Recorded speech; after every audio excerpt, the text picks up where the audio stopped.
Hi folks. We're going to start some recording here. I have on my Andy Griffith sweatshirt, so hope you like it.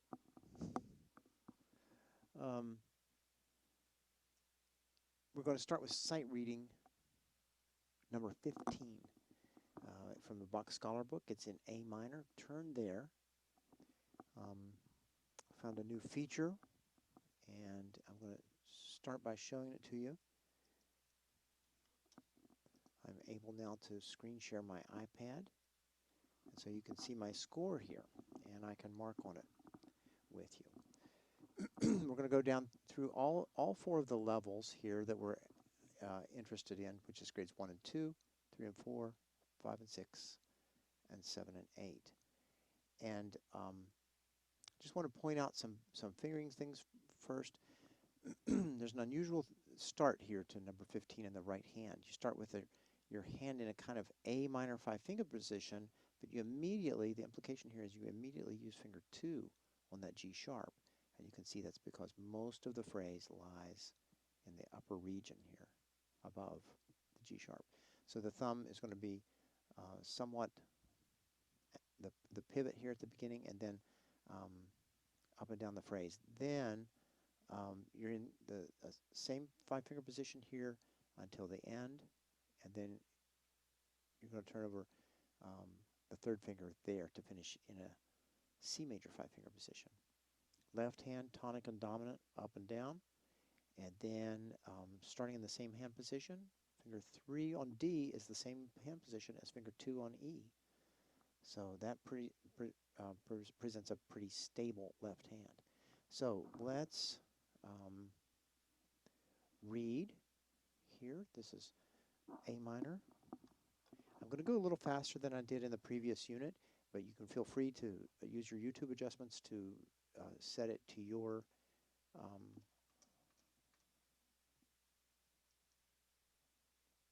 to whatever tempo that you would like.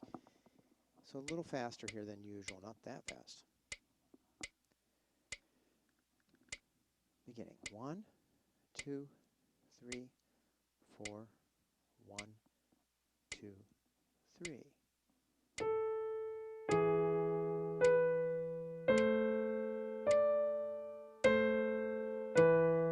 Hold, right hand, shift.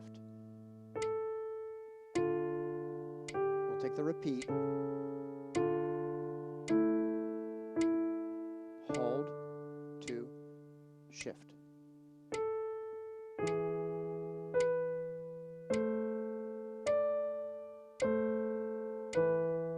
Hold, 2, 3.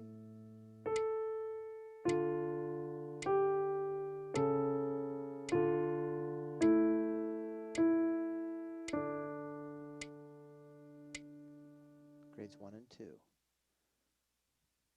And now let's look ahead to grades 3 and 4. And I'll share the screen again. I think there's a better way to do this. I'll do that next time. Grades 3 and 4. Look ahead with me. We start in the same position in the right hand. As a matter of fact, I don't see any changes in the right hand's position. But in the left hand, we obviously have a much busier hand. It starts in a different hand position with the second finger on D. And that places your left hand in an A minor 5-finger position. You're going to have to reach up the octave here. And then that places you in a new 5-finger position with the thumb on A and the 5th finger on D there. So this region here is going to be kind of like a D minor 5-finger position. Then shift down here with this thumb. And then he's got you shifting back up to finger 4 here. A little expansion here. This is very unusual. It's going to feel a little different. This is also expanded. And then this 5, 3, 1 here, this region here, is just brings us back up into the cadential formula. So, with that in mind, let's read that one. It's a little preview each time. pause the share, and I hope you get your screen back to see my hands. Here we go. New tempo. Here's the eighth note. 1, 2, 3.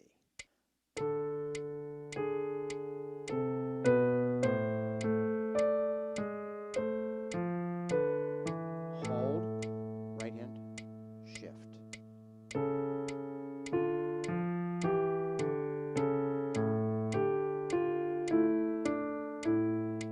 Hold, 2, 3.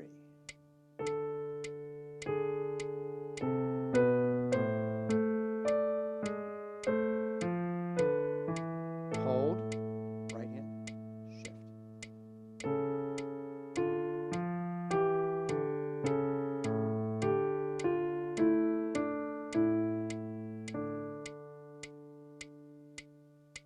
My tempo is fast. Please feel free to slow it down as you need to. But I want to give you something to play along with as we go. Let's look at grades 5 and 6.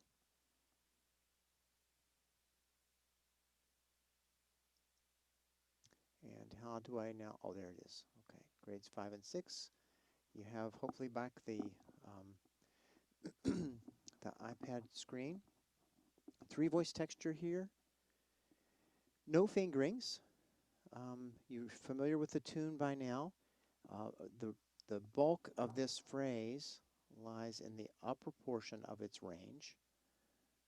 Although we do have low C sharp here, the very lowest note in the phrase is at the end there. And I'd probably choose something like fingers 1 and 3 to start with.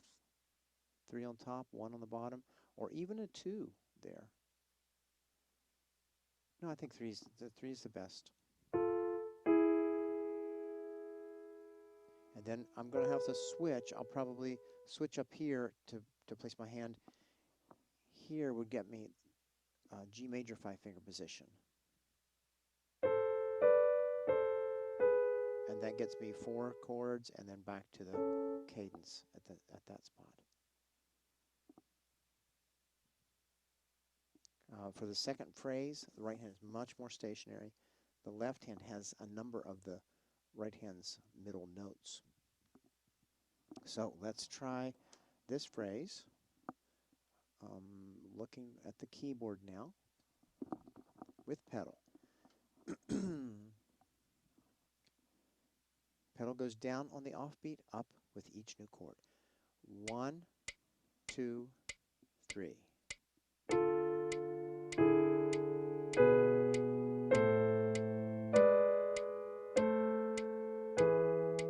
Hold, 2, 3.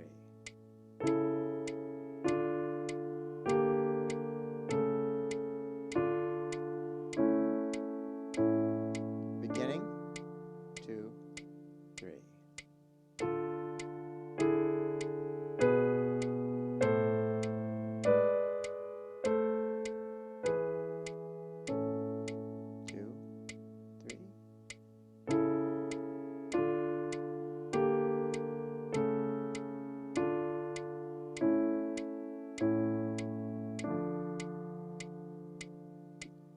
So if you watch me play that, you'll see that I chose different fingerings the second time through than the first time through.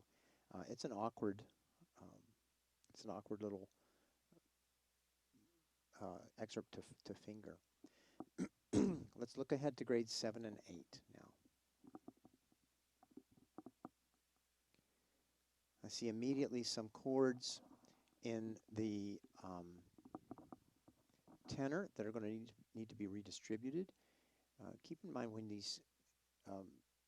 the tenor and the bass exceed the interval of an octave, you're welcome to either, when you're sight reading, leave them out, leave out the tenor voices, or to roll them. For instance, grade 7 and 8 here could sound like this. You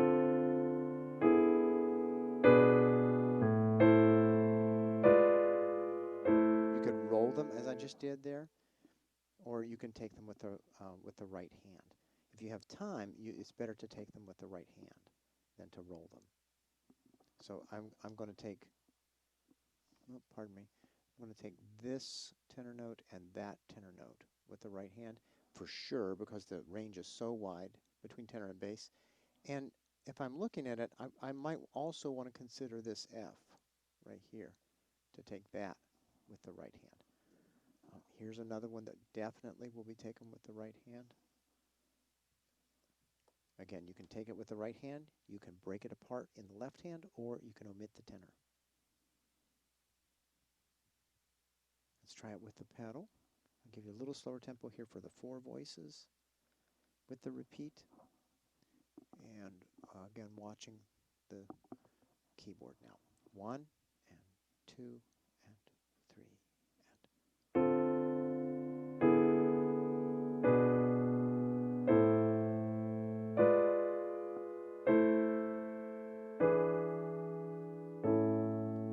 2 and 3 and 4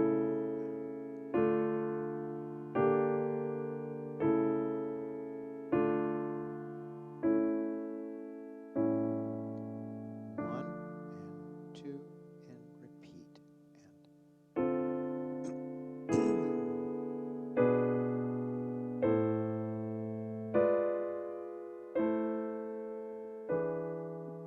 hold 2 and 3 and 4.